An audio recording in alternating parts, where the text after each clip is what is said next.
భాగ్యనగర్ లో Mangalya shopping mall వారి ప్రారంభోత్సవాల జాతర సెప్టెంబర్ 27న సంయుక్త మీనంచే Narsing main road HP petrol bunk పక్కన. మీడియా మిత్రులందరికీ నా నమస్కారం. చంద్రబాబు నాయుడు గారు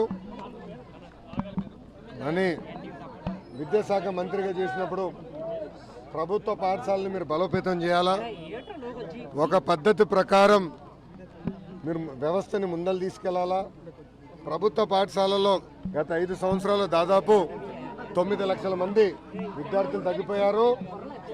దానికి ఫుల్ స్టాప్ పెడతామే కాకుండా మళ్ళీ ప్రభుత్వ పాఠశాలలకి ప్రజలు వాళ్ళ పిల్లలు పంపించే విధంగా తీర్చిదిద్దాలని గౌరవ ముఖ్యమంత్రి గారు నాకు చెప్తాం జరిగింది. దాంట్లో భాగంగా మీరందరూ చూస్తే ఒక పక్కన అధికారులతో సమీక్ష చేస్తూ ఇంకో పక్కన డేటా తీసుకుని ఏ స్కూలు ఎలా ఉంది, ఇన్ఫ్రాస్ట్రక్చర్ ఎలా ఉంది, పిల్లల మార్కులు ఎలా ఉన్నాయి, అటెండెన్స్ ఎలా ఉంది, కంప్యూటర్ ల్యాబ్ ఉందా లేదా, ఇన్ఫ్రాస్ట్రక్చర్ లోటుపాట్లు ఏంటి, ఇవన్నీ కూడా నేను తెలుసుకుంటాం జరిగింది. దాని తర్వాత ఎప్పుడన్నా నేను జిల్లాలకు వచ్చినప్పుడు నేను పక్క జిల్లాలకు వచ్చినప్పుడు ఒకరోజు ఎవరికి చెప్పకుండా, మీకెక్కడ తెలుసో నాకు తెలియదు కానీ ఎవరికి చెప్పకుండా నేను అనుకున్న పాఠశాలలకు వెళ్తాం జరిగింది. ఈరోజు కూడా నియోజకవర్గంలోకి వచ్చిన తర్వాతనే గౌరవ ఎమ్మెల్యే గారికి ఫోన్ చేసి మీ నియోజకవర్గంకి వచ్చాను, ఫలానా పాఠశాలలోకి వెళ్తున్నానని చెప్తాం జరిగింది. మీడియా మిత్రులు మీకు కూడా తెలుసు, మీకు కూడా లాస్ట్ మినిటే ఇన్ఫర్మేషన్ వచ్చిండు. ఇది ఎందుకు చేస్తుంటే వాస్తవాలు తెలుసుకోవాలి. ఏ ఆశయాలతో అయితే మేము పాలసీస్ అన్నీ రూపొందిస్తున్నాం అది పాఠశాలకు వచ్చి కదా అమలు అవుతుందా లేదా, ఉపాధ్యాయుల ఆలోచన ఏంటి, ప్రభుత్వ పాఠశాలలో మెరుగైన విద్య ఎట్లా అందించాలి, వాళ్ళతో కూడా నేను ఈరోజు డిస్కస్ చేస్తాను జరిగింది. ముందు ఈ కార్యక్రమాన్ని నేను కొనసాగిస్తాను. ఈరోజు ప్రభుత్వ పాఠశాలను బలోపేతం చేయాలంటే కేవలం ఒక ఇన్ఫ్రాస్ట్రక్చరే కాదు, ఉపాధ్యాయుల్ని కూడా గౌరవించాలి, వాళ్ళని కూడా భాగస్వామ్యం చేయాలి. తల్లిదండ్రులు కూడా పేరెంట్ టీచర్ మీటింగ్ ద్వారా వాళ్ళని కూడా ప్రభుత్వ పాఠశాలలో భాగస్వామ్యం చేయాలనే ఆలోచనలో ప్రభుత్వం ఉంది. ఆ పేరెంట్ టీచర్ మీటింగ్కి గౌరవ ముఖ్యమంత్రి గారు, ఉప ముఖ్యమంత్రి గారు, మంత్రివర్యులు, శాసనసభ్యులు, శాసన మండలి సభ్యులు కూడా వెళ్ళి తల్లిదండ్రులతో మాట్లాడి ఇంకా ఏం చేస్తే బాగుంటుందో వాళ్ళతో చర్చించి ఆ పాఠశాలను ఎలా బలోపేతం చేయాలని దానిపైన కూడా చర్చించి వాళ్ళు మాకు ఫీడ్బ్యాక్ ఇచ్చిన తర్వాత అవి మేము సెంట్రలీ అమలు చేసే బాధ్యత మీ ప్రభుత్వం తీసుకుంటుంది. ఈ ఆలోచనతో ఈరోజు శ్రీకాకుళం పట్టణానికి వస్తాం జరిగింది. ఇప్పుడు మీడియా మిత్రులు కానీ ప్రశ్న ఉంటే దానికి సమాధానం. పాతలపల్లిలో జరిగినటువంటి ఘటనలో ఒక విద్యార్థి చనిపోయాడు. అసంపూర్ణ భవనం 2 ఏళ్లుగా నిర్మాణం నోచలేదు. నాడు నేడులో భాగంగా నిర్మించినటువంటి ఆ భవనం నిర్మాణం కాకపోవడంతో ఒక విద్యార్థి చనిపోవడం, ఇంకొక విద్యార్థి ఈరోజు అంగవైకల్యానికి కారణం. ఎవరి మీద చర్యలు? ఆల్రెడీ నేను దానికోసం రిపోర్ట్ అడిగాను. కానీ ప్రధానంగా మీరు గమనించాల్సిన విషయం ఏంటంటే స్కూల్ ఫీ రీయింబర్స్మెంట్లో దాదాపు 2500 కోట్ల బకాయిలు పెట్టింది గత ప్రభుత్వం.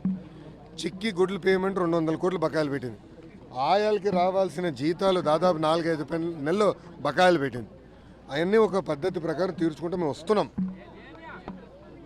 నాడు నేడు కింద గత ప్రభుత్వం కార్యక్రమాలు ప్రారంభించింది, వాళ్ళే ఆపేస్తాం జరిగింది.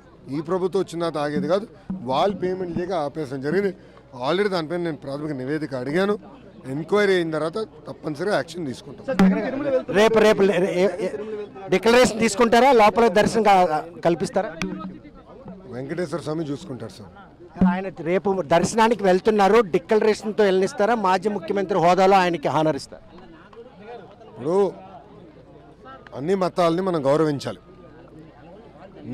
నేను చర్చికి వెళ్తే వాళ్ళ విధి విధానాలు నేను పాటిస్తాను, మసీదుకి వెళ్తే వాళ్ళ విధి విధానాలు నేను పాటిస్తాను, గుడికి వెళ్తే వాళ్ళ విధి విధానాలు నేను పాటిస్తాను.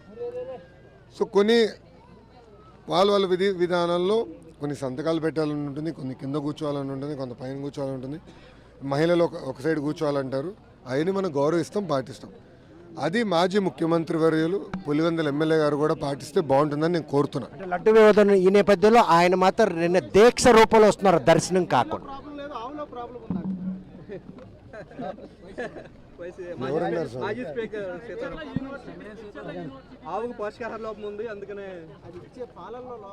దానికి నేను ఎలా సమాధానం చెప్పమంటావు? అంటే ఆయన ఒప్పుకుంటున్నాడా? దయచేసి మీడియా మిత్రులందరినీ అడగదలుచుకున్నాను. అంటే మాజీ స్పీకర్ గారు ఒప్పుకుంటున్నారా కల్తీ జరిగిందని సూటిగా ప్రశ్నిస్తున్నాను. ఇప్పుడు మన మీడియా మిత్రులందరూ కూడా తెలుసు, మీరు కూడా గత 5 సంవత్సరాలు తిరుమలకి వెళ్ళినారు.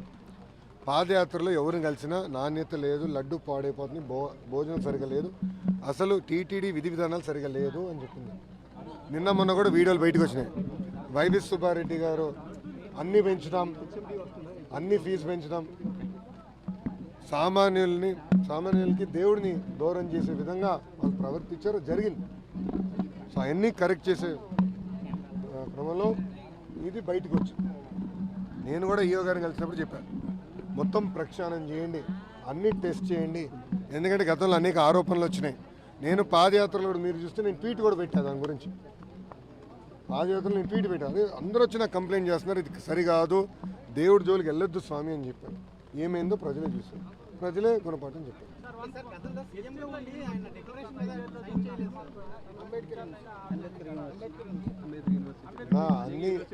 అన్ని యూనివర్సిటీల్లో వైకాపా పార్టీకి చెందిన రాజకీయ నాయకుల్ని వైస్ ఛాన్సలర్గా నియమిస్తాం, చాలా చాలా బాధాకరం. ఆంధ్ర యూనివర్సిటీ మన ఆంధ్ర రాష్ట్రంలో one of the oldest university. అలాంటి యూనివర్సిటీలోనే ఎలాంటి అరాచకాలు జరిగినాయి మీ అందరూ తెలుసు. అందుకే దాదాపు అందరూ వైస్ ఛాన్సలర్స్ అందరూ కూడా రాజీనామా చేశారు. ఆల్రెడీ కొన్ని యూనివర్సిటీలు ఎంక్వైరీలు వేసారు, రిపోర్ట్లు నా టేబుల్ మీద ఇప్పుడు ఉన్నాయి.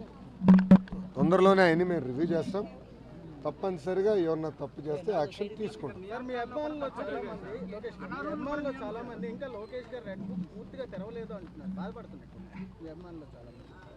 100 రోజులు కావస్తున్న రెడ్ బుక్ ఒక్క నిమిషం లేదు తప్పది. ఆయన ఏమన్నాడు, తెరిచాను పూర్తిగా తెరవలేదన్నాడు. ఒక్క నిమిషం స్వామి, ఒక్కొక్క ప్రశ్నకు సమాధానం చెప్తాను. ఆయన ఏమన్నాడు, తెరిచారు సార్ పూర్తిగా తెరవలేదు. అక్కడ ఒప్పుకున్నాడు కదా తెరిచానని. బాస్ నేను రెడ్ బుక్లో ఏం రాశాను, ఏం చెప్పాను, నేను పబ్లిక్ మీటింగ్లో ఏం చెప్పాను, ఏ అధికారులు వైకాపా నాయకులు అయితే చట్టాన్ని ఉల్లంఘించి కార్యకర్తలు ప్రజల్ని ఇబ్బంది పెట్టారో వాళ్ళు నేను వదిలిపెట్టాను అని చెప్పాను. ఈరోజు ఒక విచిత్రమైన ఇన్సిడెంట్ జరిగింది. నేను సింహాచలం గుడి దగ్గర ఉన్నప్పుడు ఒక కానిస్టేబుల్ గారు నా దగ్గరకు వచ్చి, అన్న ఒక బాధ ఆవేదనతో మీకు ఒక విషయం చెప్తున్నాను అన్నారు. చెప్పండి అన్న. వైకాపా ప్రభుత్వ అధికారులు ఉన్నప్పుడు నాకు పాఠాలు చెప్పిన టీచర్ పైన బైండ్ ఓవర్ కేసు పెట్టాల్సిన పరిస్థితి వచ్చింది. ఆ కేసు కొంచెం తొలగించండి అని ఆయన చెప్పారు. చూడండి ఎలాంటి పరిస్థితి ఏర్పడింది. ఎందుకంటే బాధ్యత అన్నగారు 2-3 సార్లు చెప్పుంటాయి ఈరోజు నేను, ఎందుకంటే అది మనసులో పడిపోయింది నాకు. అంటే ఒక పోలీస్ కానిస్టేబుల్ ఎంత బాధపడుతున్నాడని ఉదాహరణ. పోస్టింగ్స్కి వచ్చి గల చాలా క్లారిటీగా పార్టీ మొత్తం వివరాలు సేకరించింది. మేము కూడా మనుషులమే, కొన్ని నిర్ణయాలు తీసుకున్నప్పుడు 1-2 అటు ఇటు అవ్వచ్చు, సరిదిద్దుకున్నాక మేము సిద్ధంగా ఉన్నాం. అంతేగాని మీరు చూస్తే ఇప్పుడు చాలా దాదాపు 3 ఐపీఎస్ అధికారులను కూడా సస్పెండ్ చేస్తాం జరిగింది. చాలామంది కూడా ఇంకా పోస్టింగ్లో కూడా వేయలేదు. అది కూడా ఒక ఆరోపణ, మీరు ఇంకా స్పీడ్గా చేయాలి కదా సార్ అని. అన్ని వివరాలు కొనుక్కోవాలి, రైట్ పర్సన్ రైట్ ప్లేస్లో పెట్టాలనేది మన ప్రభుత్వం లక్ష్యం. ప్రక్షాళన తీసుకెళ్ళి జరుగుతుందా? ప్రక్షాళన తీసుకెళ్ళి ఒక్క నిమిషం. గౌరవ స్టీల్ మినిస్టర్ కుమారస్వామి గారు ఆయన వచ్చినప్పుడు విశాఖ ఉక్కుని ప్రైవేటీకరణ మేము చేయట్లేదు అని చెప్పారు. విశాఖ ఉక్కుని ప్రైవేటీకరణ చేయట్లేదు అని చెప్పారు. చంద్రబాబు నాయుడు గారు ప్రెస్ మీట్లో విశాఖ ఉక్కుని ప్రైవేటీకరణ చేయట్లేదని ఆయన చెప్పారు. దాని తర్వాత నేను మంత్రిగా వచ్చినప్పుడు ఇది 2వ ఉత్తరాంధ్రకు వస్తున్నాను, నేను చెప్పా, శాసనసభ్యులు చెప్పారు, ఎంపీలు చెప్పారు. వైకాపాలకు నేను చెప్పేది అంటే సాక్షి చదివినా సాక్షి చూసినా ఆరోగ్యానికి హానికరం సార్. ఎందుకంటే తప్పుడు వార్తలు వాళ్ళు వేస్తారు. అసలు ప్రస్తావన ఎక్కడుంది వచ్చిందా, ఎవరన్నా మాట్లాడారా?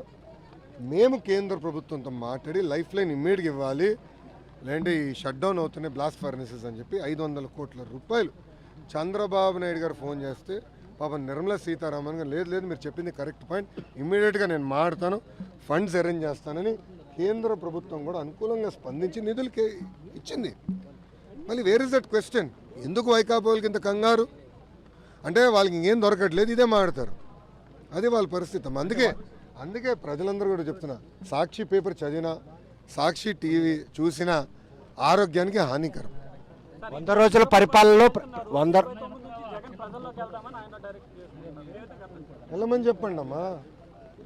5 సంవత్సరాలు ప్రజల్ని విస్మరించి పరదాలు కట్టుకొని హెలికాప్టర్లో తిరిగిన కింద రోడ్లు క్లోజ్ చేసి వరద వచ్చినప్పుడు ఏదో తిరగాలి కనుక ఒక 2 గంటలు వచ్చి తిరిగేసి పారిపోతాం కాదు. ప్రజల కష్టకాలాలు ఉన్నప్పుడు వాళ్ళకి అండగా నిలబడాలి, వాళ్ళ సమస్యలు పరిష్కరించాలి. నేను సూటిగా ప్రశ్నిస్తాను, 5 సంవత్సరాలు మీరు ఏం చేశారండి? విచిత్రం ఏంటో తెలుసా, ప్రజాధనాన్ని ఖర్చు పెట్టి ఆయన 2 బుల్లెట్ ప్రూఫ్ బస్సులు చేయించుకున్నాడు. 2, అది ఒక్కోటి 6-7 కోట్ల రూపాయలు ఖర్చు పెట్టారంట. 2 బుల్లెట్ ప్రూఫ్ బస్సులు అంట. నేనే ఆశ్చర్యపోయా. ఎందుకు ఆశ్చర్యపోయానంటే ముఖ్యమంత్రి గారు బుల్లెట్ ప్రూఫ్ ఆనలో తిరగాలి, దాంట్లో డౌట్లే, కాదని నేను అన్నట్లా. కానీ ఎప్పుడు బయటకు రాని ముఖ్యమంత్రికి 2 బుల్లెట్ ప్రూఫ్ బస్సులు ఎందుకు? ఆల్రెడీ ఒకటి ఉంది, ఆల్రెడీ ఒకటి కొనుగోలు అయి ఉంది, ఇంకా 2 కొన్నాడు. అంటే 3 బుల్లెట్ ప్రూఫ్ బస్సులు. ఎప్పుడైనా తిరిగాడా? ప్రజల్లోకి వచ్చారా? ప్రజల సమస్యలు తెలుసుకున్నాడా? ఆయనకు సభ పెడితే ఆయనకి ప్రజలకి ఒక 100 మీటర్ల దూరం. పొరపాటున శ్రీకాకుళం వస్తే చెట్లన్నీ నరికేసేవారు, మీకు తెలుసు. విశాఖపట్నం వెళ్తే చెట్లను నరికేశాడు. ఎందుకు భయపడ్డాడు అంతా? ఈరోజు చంద్రబాబు నాయుడు గారు ప్రోగ్రామ్ చేశారు, ప్రజావేదిక. ప్రజలు కూర్చున్నాడు, పరదాలు లేవు, బ్యారికేడ్లు లేవు, ప్రజల సమస్యలు తెలుసుకుంటున్నాడు. అది మాకు వైకాపా పార్టీ మధ్య ఉన్న తేడా. కూటమి ప్రభుత్వం కొలువు తీరింది జూన్ 12వ తేదీన. జూలై 12వ తేదీన శాంపిల్ నమూనా తీశారు. అక్టోబర్ 23వ తేదీన ఈ ప్రకటన జారీ చేశారు. ఇది ఈ కూటమి ప్రభుత్వం హయాంలో జరిగిన లడ్డూ వివాదాన్ని ఎందుకు ఈ ప్రభుత్వం బాధ్యత తీసుకోకుండా మా మీద బురద చల్లుతుందని మాజీ స్పీకర్ సూటిగా ప్రశ్న. కాంట్రాక్ట్ ఇచ్చింది ఎవరు? వైకాపా ప్రభుత్వం. టీటీడీ నిబంధనల్లో 250 కోట్ల కన్నా టర్న్ ఓవర్ ఎక్కువ ఉన్న కంపెనీకే కాంట్రాక్ట్లు ఇవ్వాలని ఉంది. ఎందుకు వాళ్ళ పార్టీకి చెందిన నాయకులు అది 150 కోట్లు తగ్గించారని సూటిగా నేను ఆయన ప్రశ్నిస్తున్నా. రెండో విషయం, వాళ్ళ పార్టీకి చెందిన ఎమ్మెల్సీలే మొన్న నాకు వచ్చి ప్రభుత్వం మారిన తర్వాత దర్శనాలు బాగా జరుగుతున్నాయి, లడ్డు క్వాలిటీ బాగుంది, అన్నదానం చాలా ఇంప్రూవ్ అయింది వాళ్ళు చెప్పారు నాకు. కొంచెం ఆయన కూడా వాళ్ళ నాయకులకు ఫోన్ చేసి ఇది అవునా కాదో తెలుసుకోవాల్సిన అవసరం చాలా చాలా ఉంది. 100% అమ్మా. ఇప్పుడు మీరు చూస్తే చంద్రబాబు నాయుడు గారు ఆల్రెడీ ఒక కమిటీ వేశారు. ఆ కమిటీ ఆధ్వర్యంలో అన్ని దేవాలయాలను ఎలా ఈ tendering process, quality standards process ఎలా బలోపేతం చేయాలని వాళ్ళు నివేదిక ప్రభుత్వానికి ఇస్తారు. ఆ నివేదిక వచ్చిన తర్వాత తప్పనిసరిగా మేము యాక్షన్ తీసుకుంటాం. థ్యాంక్ యూ అమ్మా. ఉంటా. భాగ్యనగర్ లో మంగళ్య షాపింగ్ మాల్ వారి ప్రారంభోత్సవాల జాతర సెప్టెంబర్ 22న కీర్తి సురేష్ చే Sudarshan theatre complex RTC cross roads నందు. సెప్టెంబర్ 27న సంయుక్త మీనంచే Narsing main road HP petrol bunk పక్కన. సెప్టెంబర్ 29న శ్రీలీలా గారిచే మణికొండ మర్రి చెట్టు నందు. మంగళ్య షాపింగ్ మాల్స్ గొప్ప ప్రారంభం. ప్రారంభోత్సవ ఆఫర్స్ మిస్ కాకండి. Mangalya shopping mall, Telangana, Andhra Pradesh.